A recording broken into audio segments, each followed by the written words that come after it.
Bonjour, c'est Gaëtan Klein et bienvenue dans cette troisième vidéo d'introduction à la thérapie Peak States. Et dans cette vidéo, je vais vous apprendre une nouvelle technique qui permet de réparer certains dommages épigénétiques qui ne répondent pas à la technique que nous avons vue précédemment dans la vidéo numéro 2.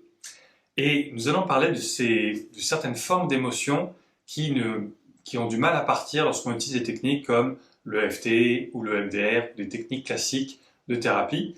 Ce problème-là fait souvent qu'on n'arrive jamais vraiment à résoudre l'émotion, à résoudre le problème. Il y a toujours quelque chose qui reste présent, comme s'il y avait une sorte d'attachement au problème ou de résistance qui fait qu'on n'arrive jamais vraiment à s'en libérer. Bon, évidemment, il y a plusieurs niveaux de résistance et de compréhension de ces mécanismes, mais le niveau le plus important à comprendre est celui sur lequel on va travailler aujourd'hui, c'est ce que nous appelons chez nous les associations corporelles.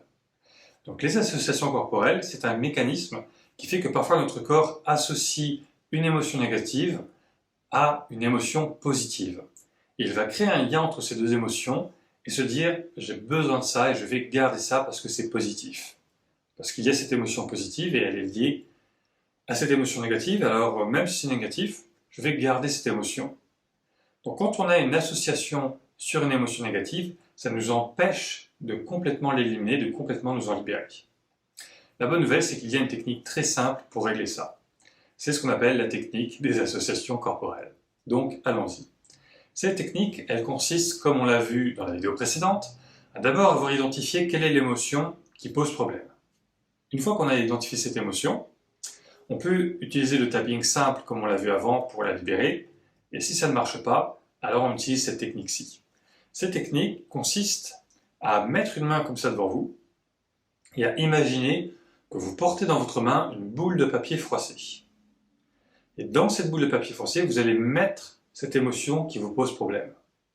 Donc si par exemple, vous avez une peur qui vous bloque, qui vous empêche de vivre ce que vous voulez vivre dans votre vie et vous n'arrivez pas à vous libérer de cette peur, eh bien ressentez où est cette peur, quel est le ressenti physique de la peur dans votre corps. Une fois que vous l'avez bien trouvé, hop, vous mettez ça dans la main, dans la boule de papier, et vous devrez sentir que ça devient soit présent. Présent, ça veut dire « Oh oui, je sens que cette émotion est là, comme si ça émanait de ma main », ou lourd, c'est-à-dire « Waouh, je sens qu'il y a une charge et c'est lourd dans la main ». Dans les deux cas, ça veut dire qu'il y a une association sur cette émotion, et c'est pour ça que les techniques classiques peut-être ont mal fonctionné, ou fonctionné temporairement, ou pas fonctionné du tout. Dans ce cas-là, nous allons utiliser le tapping comme nous l'avons vu précédemment sur le même point, sous cette main, en gardant ma main dans cette posture. Et en même temps que vous allez garder la main dans cette posture, vous allez sentir cette émotion dans la main, sentez sa présence ou sa charge, et vous allez envoyer vers la main quelque chose de très positif comme de l'acceptation ou de la bienveillance pour vous-même. Et vous pouvez vous dire quelque chose de très bienveillant comme « je m'aime et je m'accepte ». C'est une formule qui souvent fonctionne très bien. Et donc pendant à peu près 2 minutes, vous allez tapoter comme ça, en sentant l'émotion et en envoyant vers la main « je m'aime et je m'accepte ».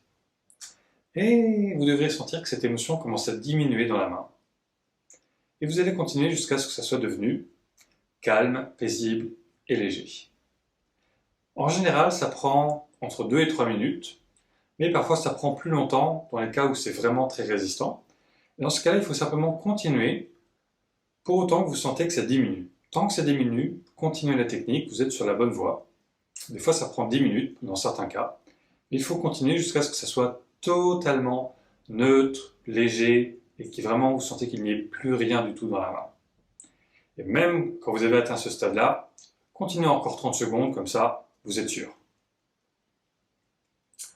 Ça, c'est la première partie. La deuxième partie, c'est qu'il faut refaire la même chose de l'autre côté, sur l'autre main. Pourquoi? Parce que les associations, on peut en avoir des deux côtés du corps, parce que c'est lié au fait que notre cerveau a 2 hémisphères, et chacun des hémisphères peut être attaché à cette émotion. Chacun peut avoir une association. Bon, évidemment, si vous avez compris le principe de l'épigénétique, vous comprenez que ça se reflète à l'intérieur de la cellule primaire. Donc dans la cellule primaire, il y a un côté gauche et un côté droit pour les associations. Donc vous faites la même chose. Vous imaginez que vous avez une boule de papier froissé, Dedans, vous mettez cette émotion, vous sentez que c'est présent ou lourd, et vous tapotez pendant au moins 2 minutes. Vous tapotez jusqu'à ce que ça soit calme, paisible et léger. En envoyant « je m'aime et je m'accepte ». Et vous continuez, vous pouvez le faire les yeux ouverts ou les yeux fermés, mais faites-le jusqu'à ce que ça soit totalement léger et neutre dans la main. Voilà pour la technique des associations. Alors, sur quoi est-ce que ça peut s'appliquer? Eh bien, la première application, ce sont tout type d'émotions négatives qui reviennent tout le temps dans notre vie. Donc, si par exemple, il y a une émotion qui est tout le temps celle qui vous pose problème, celle qui revient dans plein de contextes, dans plein de situations différentes, appliquez cette technique sur cette émotion-là. Deuxièmement, ça peut s'appliquer quand vous avez appliqué la première technique qu'on a vue précédemment, le tapping simple sur le point de gamme, et que ça n'a pas suffi à faire descendre l'émotion à zéro, ou que d'une manière ou d'une autre, l'émotion revient. Dans ces cas-là, passez à la technique des associations. Et il y a aussi des cas spécifiques dans lesquels cette technique est nécessaire d'entrée de jeu. Nous l'utilisons beaucoup dans les addictions, par exemple. Donc vous pouvez faire des associations sur ce que vous ressentez par rapport au problème pour lequel vous avez une addiction. Donc si c'est la cigarette, par exemple, vous pouvez imaginer que vous mettez l'odeur de la cigarette dans la main.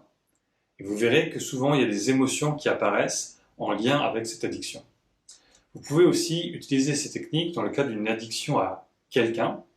Il existe par exemple un cas où on est attiré par certaines personnes et on a besoin d'avoir ces personnes près de nous alors qu'elles sont négatives. Elles ne nous apportent pas ce que nous voudrions qu'elles nous apportent, ou elles ont des comportements négatifs envers nous et pourtant on maintient la relation. Dans ce cas-là, vous pouvez appliquer cette technique sur ce que vous ressentez chez l'autre personne. Bon, j'explique ça en détail dans une autre vidéo. Et encore une fois, cette technique des associations, elle est très simple, très rapide à faire, donc vous pouvez simplement la tester sur tout ce qui pose problème. Vous pouvez aussi l'appliquer sur les pensées critiques. C'est-à-dire que si vous remarquez que vous vous critiquez beaucoup et que vous avez un dialogue intérieur qui est souvent négatif, il y a peut-être une phrase en particulier que vous vous dites. Par exemple, il y a des gens qui se disent « je n'y arriverai pas, je suis trop nul ». Bon, cette phrase-là, elle se joue dans notre tête, dans notre mental, avec une certaine tonalité, une certaine émotion. Elle n'est pas neutre, elle est peut-être agressive, ou moqueuse, ou condescendante, ou colérique, ou peureuse. Il y a toujours une tonalité dans la phrase, dans la pensée négative. Une fois que vous avez repéré quelle est cette tonalité, eh bien vous pouvez appliquer la technique dessus, c'est-à-dire que vous mettez dans la boule de papier froissée dans la main cette tonalité négative qui appartient à cette pensée critique, et vous tapotez. Et vous devriez remarquer qu'au bout de 2-3 minutes, cette pensée critique disparaît. Et que ça vous donne un sentiment de liberté, d'être plus positif et d'avoir des pensées plus positives envers vous-même. N'oubliez pas de le faire de l'autre côté, parce qu'il faut faire les deux côtés à chaque fois quand on utilise cette technique. Voilà pour la technique des associations, donc je vous souhaite bonne pratique et à bientôt pour les autres techniques. Merci.